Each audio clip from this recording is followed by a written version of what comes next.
Welcome to the Week in Review, the show that brings you up to date on the week that was. Here are the top stories. Supreme Court says auctions are not necessary for allocating natural resources. Government opposes Vijay Mallya report on fiscal consolidation. And Vijay Mallya's struggling companies look for foreign investors.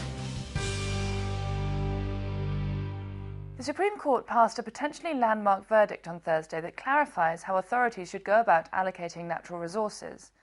The verdict also seems to delineate the responsibilities of the judiciary and the executive clearly. For starters, the court made it clear that its decision to cancel 122 telecom licenses in February was only applicable to that case. It added that the decision did not have a bearing on the allocation of other natural resources. The Supreme Court's decision came after the government submitted a presidential reference in April asking it to clarify the implications of its February judgment. The court agreed that auctioning natural resources did not always serve the public good, but it added that the court could always question the constitutional validity of the government's decisions.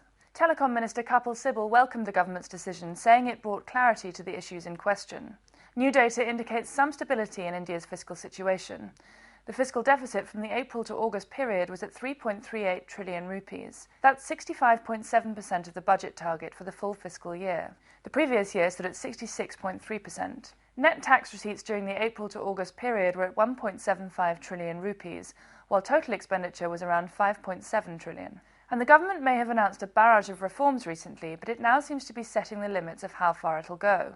On Friday, the Finance Ministry made it clear it did not agree with the sweeping recommendations of the Vijay Mallya Committee. It said the recommendations appeared to go against the government's aim of promoting sustainable and inclusive growth.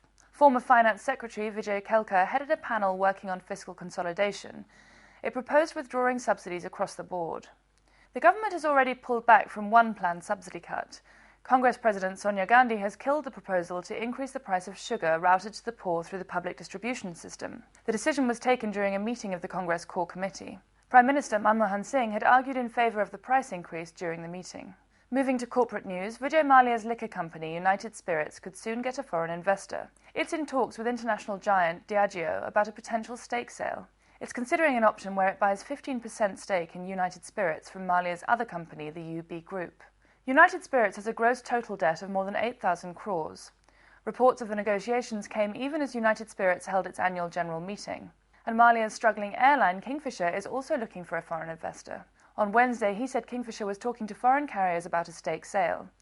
The move comes just days after the government allowed overseas airlines to invest in domestic ones. Meanwhile, Mallya also managed to buy some time from Kingfisher's lenders. The consortium of lenders has given the airline an extra month to prepare a plan for paying back debts. SBI Capital Markets has been asked to create a so-called basic operating plan to keep Kingfisher going during this period. Like USL, Kingfisher Airlines has a debt of some 8,000 crores.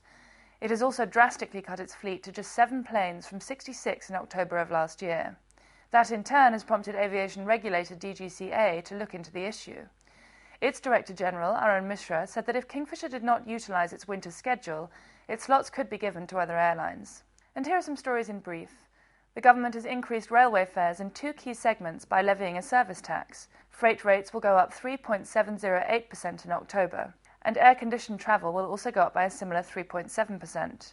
The government's erstwhile ally, the Trinamool Congress, had earlier opposed an effort to levy a service tax on freight. Staying with transportation, the Competition Commission of India has accepted a complaint against the trucking lobby, All India Motor Transport Congress. The complaint says the lobby is abusing its dominant position by increasing freight charges by some 15%. Freight charges went up following the hike in diesel prices by 5 rupees a litre. And finally, Moody's Investors Service says it's keeping its sovereign rating for the country at stable. It also maintained its medium-term outlook for the country at Baa3. Moody's says that while the government may have announced a slew of reforms, they were not likely to bring the fiscal deficit down sufficiently. And that's all we have for you. Thanks for watching.